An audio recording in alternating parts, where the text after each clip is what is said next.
Data from the General Administration of Customs shows that foreign trade in March rose by 8.6% to 1.9 trillion yuan from a year ago.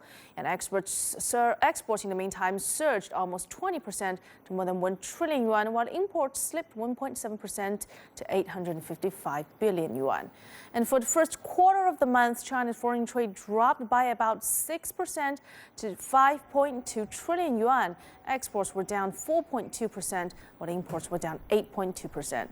Trade with countries including the One Belt and One Road initiative recorded growth in the first quarter, but trade with major partners such as the EU, the US, and ASEAN nations was weak. And the General Administration of Customs said that China's foreign trade still faces difficulties amid weak global demand.